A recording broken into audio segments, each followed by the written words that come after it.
Hey, it's Carlo Cruza, and today I'm here with a very special guest. My guest is a former mixed martial artist as well as professional boxer. He has fought in the UFC. He has fought in Pancrase. He's even done some bare knuckle fighting. He's the current BKFC commentator, Mr. Chris Lights Out Lytle. Chris, how are you doing today, man? Man, I'm doing great. How about yourself? Doing pretty good. Really excited to have you on here. First question for you. How did Chris Lytle find his way into the world of mixed martial arts? Man, you know what? I didn't find it in mixed martial arts. I found into what I called a NHB back then. Back in the 90s, nobody knew what mixed martial arts was. I started training probably January, February of 98. Brand new sport still. I mean, still very early in, like I said, it was, we when I'd go to a fight, they said, you want to do pancration or NHB that no holds barred. So I'm like, oh, I do NHB typically. You can headbutt, no weight classes. A lot of times, just totally different world. But I was actually a wrestler in high school. People don't realize that, and I got into more of a grappling aspect. It's not There's nothing really to do after high school or college with wrestling. So I started. A friend of mine from wrestling told me they had a gym where he was doing what he called shoot fighting. What's that? He's like, it's like wrestling, but you can choke people and punch. I was like, all right. And I went and trained a few times and did well, and went and watched the fight they put on, and I was hooked. I was like, man, I gotta do this. I didn't think it'd really lead to anything or there'd be much money involved or anything, but I was just like, I want to try this, and so I started training a lot and just got hooked up with some good people, and then. One of the guys who came to the gym sometimes, again, and Jason Gotze, he was fighting over in Pancrase, over in Japan. And I was like, oh my God, he could go over to Japan and fight. And that gave me a goal. I wanted to get over there. I wanted to go over there and fight. So I just started fighting a lot of local Midwest fights until I was able to go over to fight in Pancrase because that was a big deal over there, man. It was awesome. So uh, it just kind of naturally happened like that. It was weird because, when there wasn't even the UFC was around and I was a fan of it, but I mean, it wasn't like it's this huge career path because there wasn't tons of money involved with it back then. So just wanting to get involved and do it, it was weird because it was more for fun, but it was still something that dominated your life. Like I'd sometimes go to the gym twice a day. It's like that's not a normal hobby. You know what I mean? So it just kind of takes over and makes you do stuff like that. It's weird. And so, how did you go by actually getting your first fight? Okay, well, I started going to that gym that I was talking about, and there was just a couple. There were several people who went there, and they would put on their own fights. That gym would kind of help fund it and pay for itself, and so they put on fights. I went and watched one, and I hadn't been training very long. Then when I went and watched, it's like, oh man, I want to do this.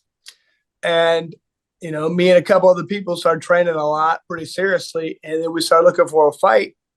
And I remember the coach at that gym came in one day and said, I got you a fight. Both you guys, one of the guys I was training with at the time, and we're like, where's it at? And he's like, it's in Richmond, Indiana. I was like, I don't know, a little tiny place in the middle of nowhere. And he just set it up and went out there and fought. It was so like, man, something from a movie. It was like in the basement of this place. It was dark and like damp and wet, and like it was so.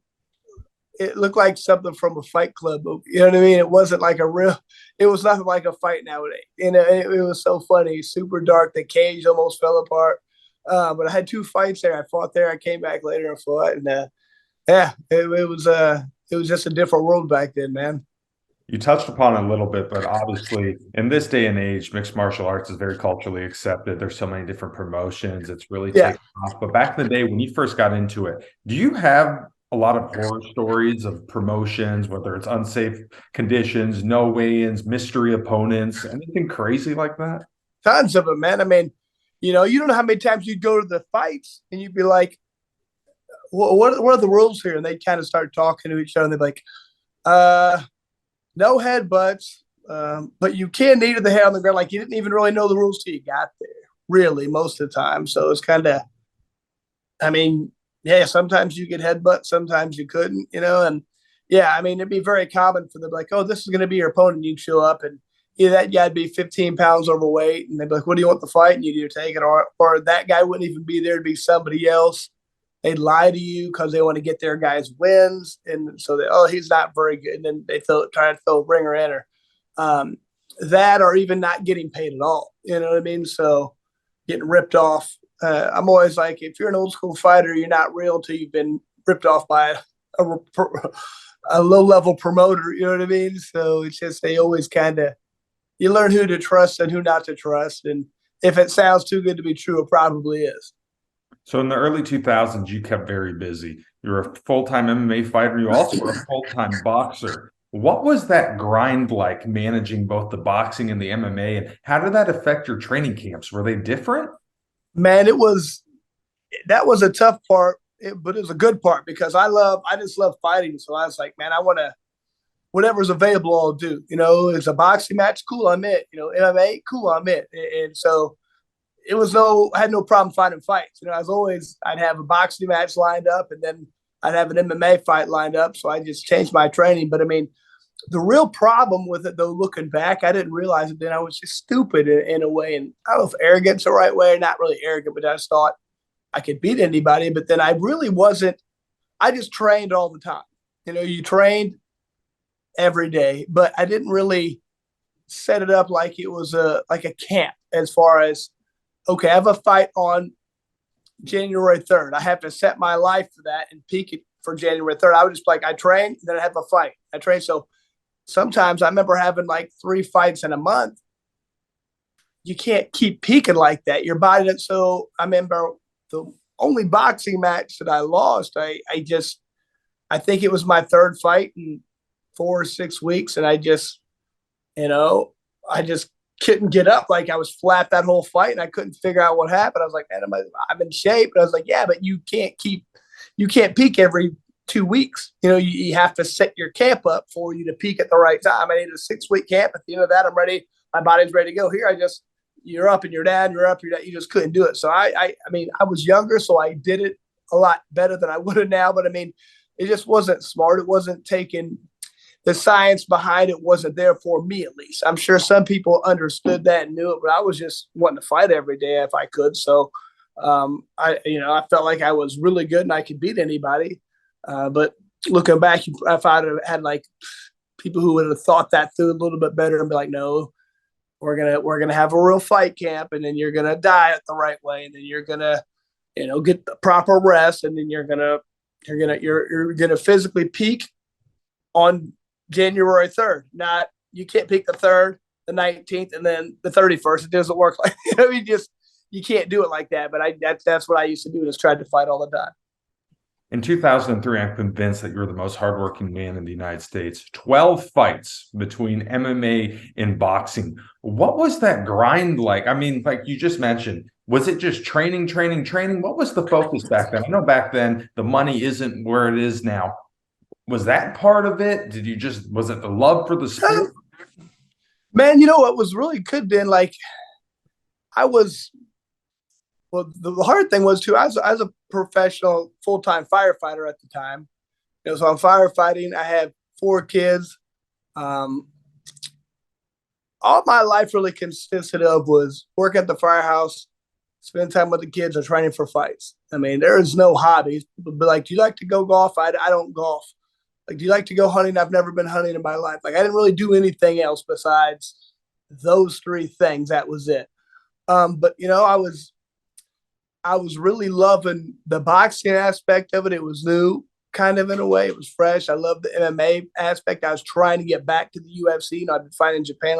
After I fought the UFC the first time, that was before Dana White and Zuffa them were involved. And with SEG, I wasn't really interested. And I was like, hey, it's better in Japan. You're treated like a professional. I didn't think the UFC was like that. So I didn't really care about UFC after that. But then when Zuffa and Dana White got back involved and they changed it around, I could tell. It's like, oh yeah, I want to get back here. But you look at a thing that puts on 5 fights a year, they don't have a lot of openings. You know what I mean? And so it took me a little bit to work my way back in there. So I got back in 2003, but that was me, wanting to try and go around the Midwest and fight anybody I could, or California, wherever, just to get some wins, get some quality wins to make it back to the UFC. So when you're building and when you're trying to make a name for yourself, it's fun. It's exciting. I would have, like I said, 12 fights. I think I probably had a couple others because sometimes I went back and looked at my record. There's probably 15 to 16, unfortunately for me, all wins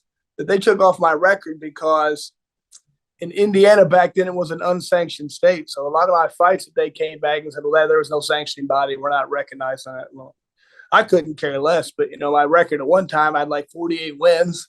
Now it's down to something a lot less. I was like, well, they took away my whatever, man. But I mean, yeah, I'm sure I probably had more than that number of fights. I mean, like I said, I remember one month having, I think, 3 fights, 2 boxing matches and 1 MMA.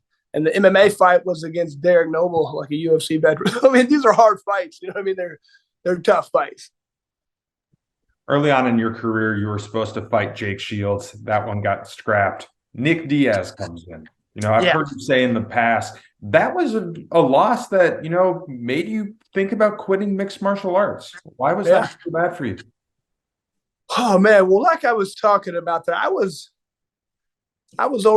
I'd fought in the UFC before, and I was trying to work my way back up to, the newer UFC with Dana White and them and Zuffa. And I was, you don't understand, back then, if you showed up on a card and you were a UFC veteran, I mean, your clout was up here. You were where everybody was trying to get to. And I fought in Japan a bunch, and I was, in my opinion, I had a pretty good reputation for a reason. I was a tough fighter, and I was supposed to be beating all the people who weren't up at that level. Well, supposed to fight Jake Shields. I knew he was super tough, so it was going to be a tough fight. And then when he was out there, we're going to throw in some guy, Nick Diaz. He's young. He's like 20 years old. He won Grappler's Quest, they kept saying. And he won this and that. I'm like, whatever, dude. I couldn't care less what little jiu-jitsu turn. Whatever. I didn't care.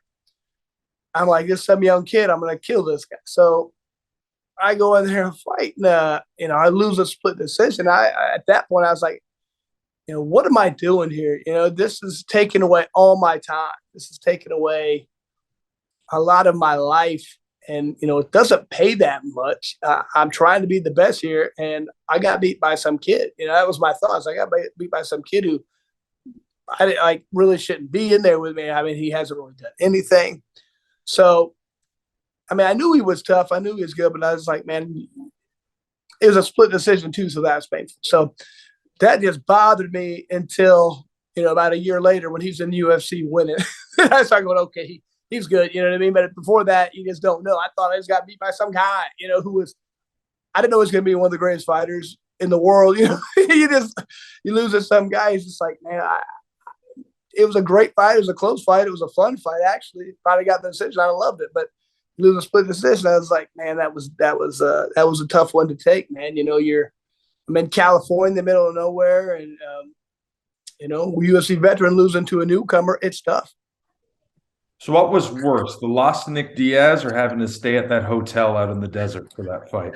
The Paul Bunyan, that was they were both pretty bad. I would say the loss for sure. I'll stay at a crappy hotel, but that place was funny. I remember my buddy Alex Steemley was with me.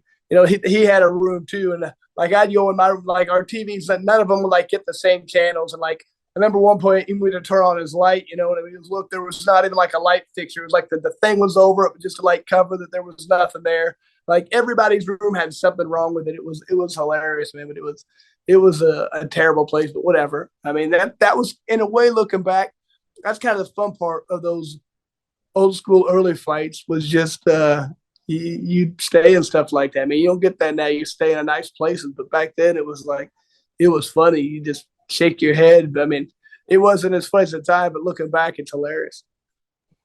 Now, going back to Pancrase for a minute. So in Pancrase, a little different than the UFC, no close fist strikes. You had to throw open palm.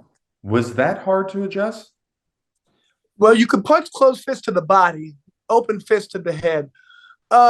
You know what? Not really, because when I first started going over there, I'd only been training. I started in 98. I started going over in 99. So I'd only been training a little over a year, maybe a year and a half, I think. Yeah. So Yeah, I mean, I was still pretty new to everything, so it was a pretty easy adjustment. You know, if I'd been training for 5, 6 years, it might have been more of a difficult thing. But just I knew going before I even got there, watching it and wanting to go there, I knew what it took. So I would train a lot. Fighting in a Pancrase style, even though I'd have some other fights and you could use close fits. I mean, but just training in all kind of aspects of it made it a little bit easier. I was open to it right away. My head wasn't already like set in stone. This is how I need to be. In the early 2000s, you were bouncing around from the UFC back to WEC, and then finally, fourth season of Ultimate Fighter, they did the comeback season. What were your thoughts when you were approached to do that right away? Did you feel like that was going to be a good opportunity for you? Oh yeah, I mean, I knew. It's funny. Me talking with some of the other fighters back then, we were already in the UFC, which was tough to get there. And so you see these guys on like the Ultimate Fighter 1, the Ultimate Fighter 2, and you're like, they're getting all this TV time and all this press, and like they're getting more spots. And like people know who they are better than us. And I fought in the UFC like 5 times, let's say, and like, man, they know who these guys are. We saw what a big tool this was and how you can get a lot more people to know your fan base up, and that leads to everything. Popularity is everything, really. People want to see you. That's what this is all about.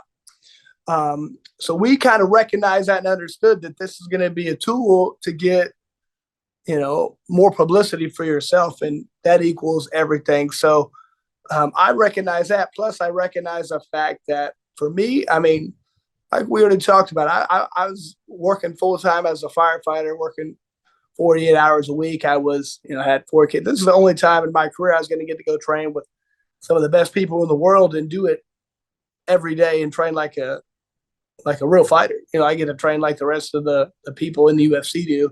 This was my first and only opportunity to do that. So I was all about it. What was life like living in that house? I mean, you're cooped up with a bunch of hungry professional fighters. What was that like? Was that quite the experience? Man, it was. I loved it. You know what I mean? It was interesting because, like I said, my whole career, I'm working at the fire department and at home.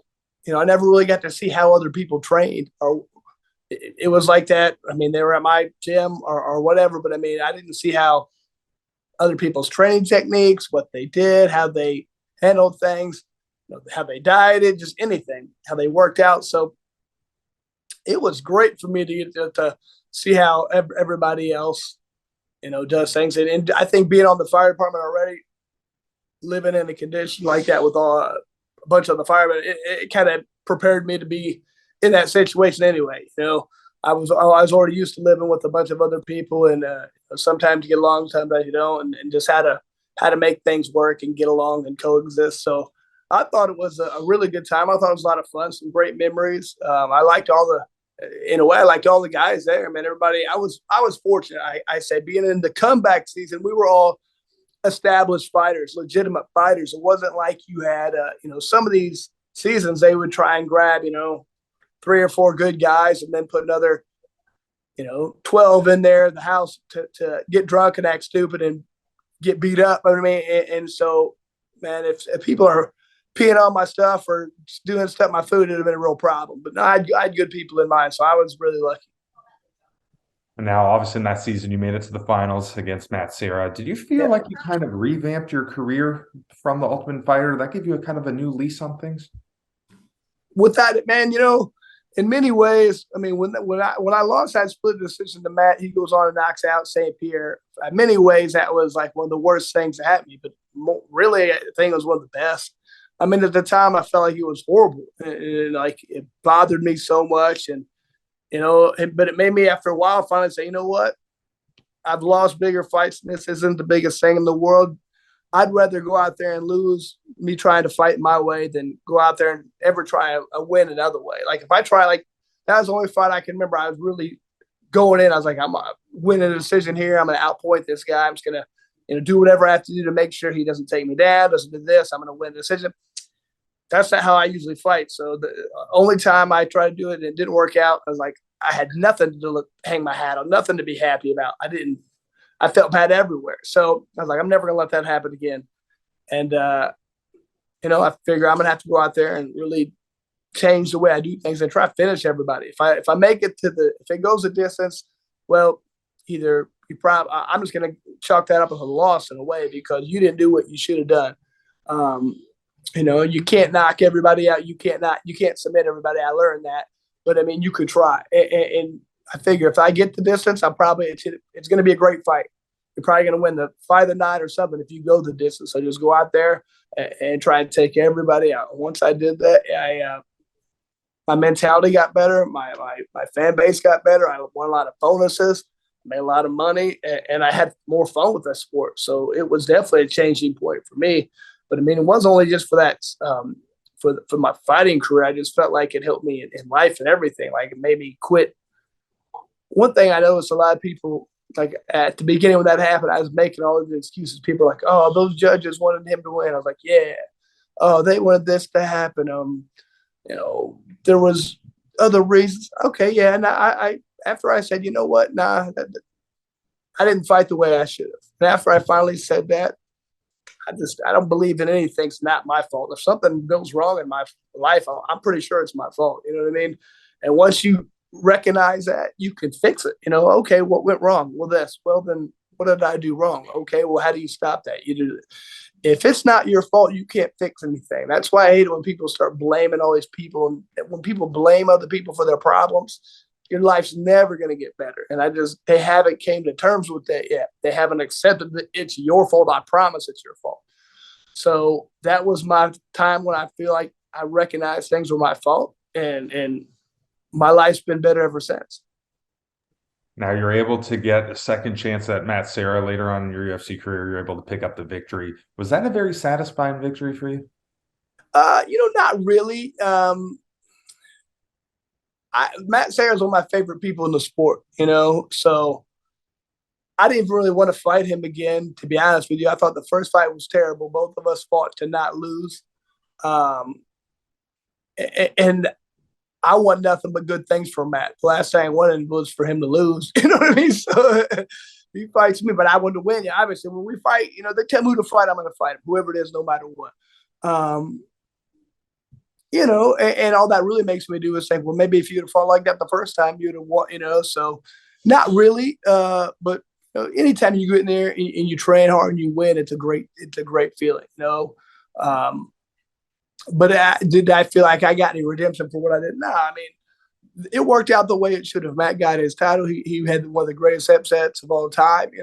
I changed the way I did everything in my life, and I have a better life because of it. So I think we both ended up positively after, our time on The Ultimate Fighter. That's what I got of it. Us fighting, it is what it is. I got the win the second time, but whatever. A fight of yours that I'm always going to remember is your bout against Josh Koscheck. I mean, what that was.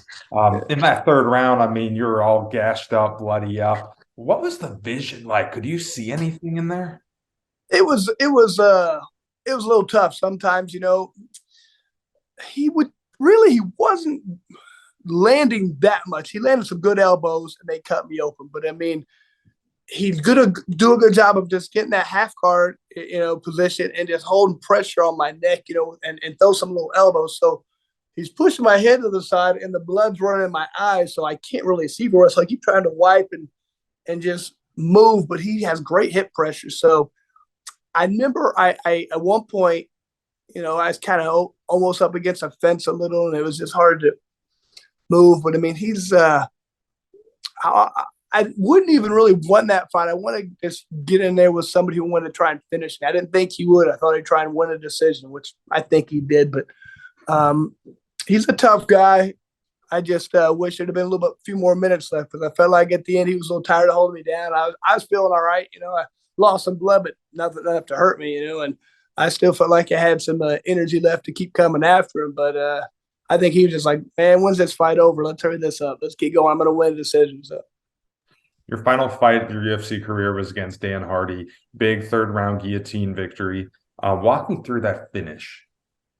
Man, it was interesting because one thing about that fight that bothered me was, a lot of people were like, man, Chris, you're fighting Dan. You better take him down. You better submit him. And I was like, why is that? Like, he's really good on his feet. I'm thinking, what am I? Am I no good on my feet? I mean, do you not think I'm good on my? I don't.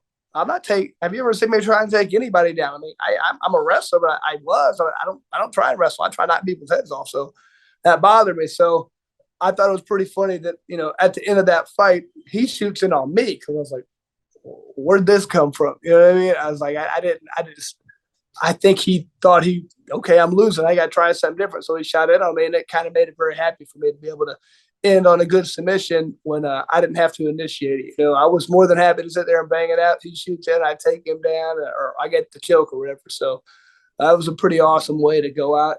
Before that, I'd already gave them my resignation letter, I should say. I wrote a letter to Dana and be like, hey, thank you for everything, the opportunities, and what you've done for me and the family, and got to go. And you don't know how your last fight's going to end. Dan was a tough guy. He'd fought for the title a couple of fights before that. So I was like, man, it's going to be a tough fight, main event. So you go out there, you get that victory. It's very satisfying, man. And people don't ever understand the pressure you're under, especially on your last fight, So to be able to go out there and win a very, very fun fight and win by submission, boy, as happy as could be.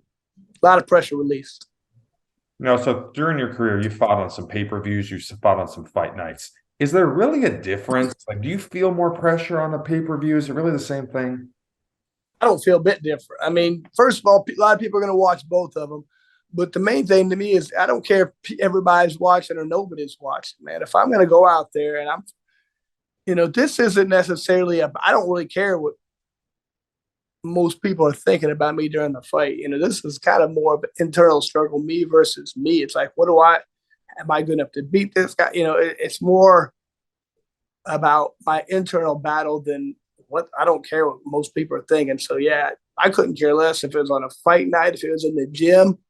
If I'm out there and you're out there, and I've been training for the last 2.5 months, knowing this fight's coming and we're fighting, my nerves are there, man. I want to beat you. I want to win. I want to go out there and do what I know I can do. That's the thing. I've never been scared of getting hurt, or not. You're just scared of not performing the way you want to. You've set your life up to do this for the last 3 months. You've had tons of people help you train. I feel like I let my people down and my family down, everything, if I don't go out there and perform. So the number of people watching really never entered my mind. You're following the Dan Hardy fight. Obviously, you're retired. You're out of action for a while. And then 2018, 2019, here comes bare knuckle fighting. When you heard of the concept of bare knuckle, did you like it right away? No, man. It's funny. I'm at the gym one day and somebody came in and they had their phone there. Man, do you see this? It's like, what's that? They're like, Joe Riggs, I'm buddy with Joe. They said, he did a bare knuckle fight in London. I said, what the hell's wrong with him? I said, bare knuckle. I thought like some warehouse with bales of hay lined up. And I was like, what is wrong with him? I was like, does he need money that bad? And so I hit play on the guy's phone. I started watching, and then I said, okay, it's in a ring and it's really organized. And I remember thinking, and I watched it. And about halfway through the second round, I looked over at the guy and I was like, who do you think I'd get a hold of to let me do this? And the guy was like, he looked into it and helped me out and found him. And eventually I got over to England and did a fight because it wasn't what I thought. After I watched it, my mindset totally changed. But at the beginning, I was like, what is wrong with these people? But then I watched it like, this is skill. It's highly skilled. It's like, it's a more technical version of boxing, really. And that's what made me come out and do it, because I love boxing. But I mean, the thing that I was glad that when I got on the Ultimate Fighter, I couldn't box anymore, because all my favorite boxing guys, all the people I looked up to and respected, they don't talk well now. They have problems. They have big problems. The brain damage they take is so great. So I was glad I wasn't involved with boxing. Now, when I watched bare knuckle and when I thought about doing it, I understood one thing. Like, my boxing style was inside, grind or bruise.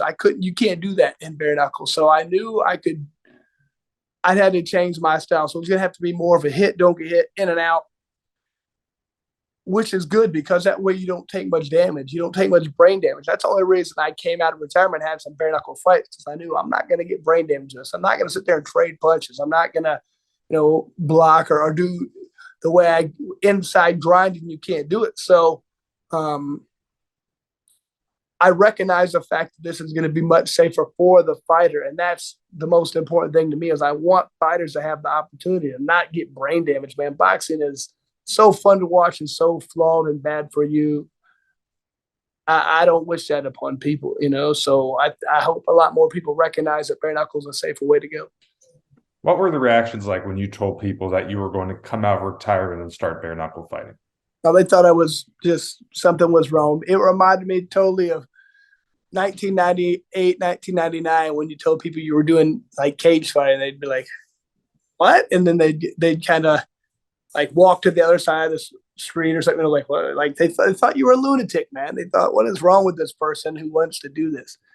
Bare knuckle gets the same reaction right now, somewhat. There's some parallels there with like old school NHB, I would say. It was just, it doesn't seem right to people. Said it's so funny to me. I remember the first time I ever saw anything on ESPN where it talked about a UFC. It's like, oh, did you see that at the bottom? It said UFC. You know what I mean? So that wasn't accepted at all till I don't know, 2010 maybe. I don't know. It hasn't been that long that it's been accepted there. So before that, you were a lunatic for wanting to get involved with that. So it's the same thing with bare knuckle. Hopefully people, the progression will be faster and more people will eventually figure, hey, bare knuckle is better, in my opinion, than boxing as far. Like, I don't care about superficial cuts. It is worse there. Without a doubt, you're going to get cut more. But I'll take a cut all every day instead of brain damage. That's what I'm worried about is my head not working right. You know what I mean? So hopefully that will catch on quicker than the UFC's taken. It took them, I don't know, what has it been, 25 years or so? So probably took them at least 15. We're bare knuckle, we're about 5 in right now. So hopefully it can be done next few years. People will start to pick up on it. So 2 more questions for you, Chris. Yes. When you go in there and when you fight bare knuckle, obviously there's so much you can do in sparring before a bare knuckle fight. I don't think when you spar, you're throwing bare knuckles. I don't think you're going to be fighting much doing that. But getting hit, does that, like getting hit for the first time when you're in there bare knuckle, does that send something through you? I mean, is that just different than anything you've ever done?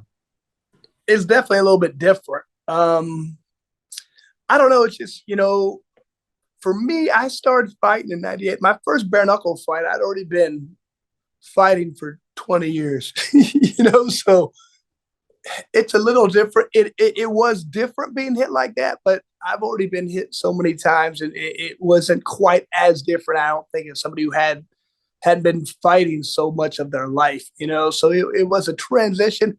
I keep telling people the first time I got in a bare knuckle, I felt, I'd say, naked. It just felt weird being there with no gloves. The distance was different. I felt weird for a little bit.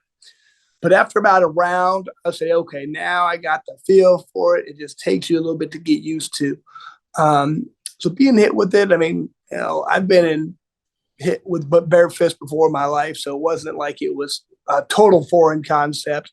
It was a little different, but you add that experience back in my past, plus fighting in the ring with gloves, add it all together. It was a little different, but it wasn't game changing.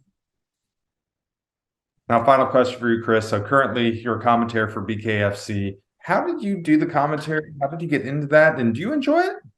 I love it, man. When I got involved with bare knuckle, I was already like 44 years old. I was old, man. I shouldn't have fought really, but I had to do it. I was still in good shape, still felt great. I still trained a lot. I wanted to do it because as a combative athlete, I'd done, boxing, MMA, everything. It's like I had to do it.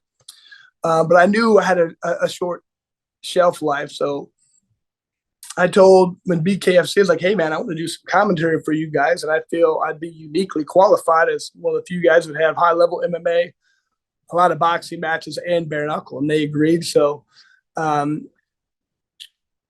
soon as I had my first fight with them, the next fight, I was there doing some commentary, and I just continue to do it. And I love it. It keeps me around the fighting, and I really enjoy the sport a lot. I think it's highly entertaining, fast-paced, a lot of fun, very entertaining, man. We don't have hardly any fights on there that are just like, that was no good. I mean, they're usually very entertaining. So I feel like I have developed a lot of knowledge over the past 25 years. And what good is it to me? I mean, I can help coach people and teach to them, but I like telling everybody what I know. Otherwise it's like a waste of my life and time to have all this knowledge and let it die with me. So I love going out there and telling people, okay, I feel like this guy should be throwing the uppercut right here, throwing the jab, or pulling the head down, or doing whatever, because I'm going to work on this stuff for over half my life. Why would I not want to let other people know and share that knowledge? Like I said, if I can help anybody out, and I love doing that type of stuff. I love doing seminars. I love teaching people, but I feel like I can help a lot of people just by doing the commentary. I think it's very helpful. So I don't know. I love going to all the fights, and I'm really hopeful that bare knuckle will get in front of more eyes, because I think, I always tell people, man, when a lot of people like MMA or they like UFC, I say, so do you like MMA or do you like UFC? Like, well, what's the difference? Well, do you watch PFL? Like, no. Well, then you like the UFC. You don't like all MMA. You don't go to local shows. You just watch UFC on TV. So, and a lot of those people, like when it goes to the ground, they're like, huh? So they're bare knuckle fans. They don't even know it because they've never seen it. We just got to get people to see it, and they're like, I like this. Yeah, you do. You just don't haven't seen it yet. So I just really want to get the word out there and have the eyeballs on the people see it. And I think they'll be like, man, this is entertaining. This is fast paced. This is fun. People come to fight. Yeah. I mean, MMA, boxing, a lot of those, in my opinion, it becomes a great athletic contest, which is cool. But I mean, bare knuckle is a fist fight. It's a fight. It's not an athletic contest. It's still a street fight in many ways, but it's an organized, chaotic fight, which I don't think the great fights in boxing and MMA, that's what people like about it. Oh, it's a great, yeah. But I mean, I don't think people like it as much. I mean, not as many people appreciate the skill of getting out there, out jabbing somebody, throwing a couple of leg kicks, getting a takedown and holding them down. People want to see people go at it, and that's what bare knuckle has. So I hope more people can appreciate that next year. Absolutely. Well, Chris, thank you so much for your time. I really appreciate it. I wish nothing but the best for you in 2023, my man. Hey, man, thank you for having me on. Good luck to you. Let me know if I can help you out with anything.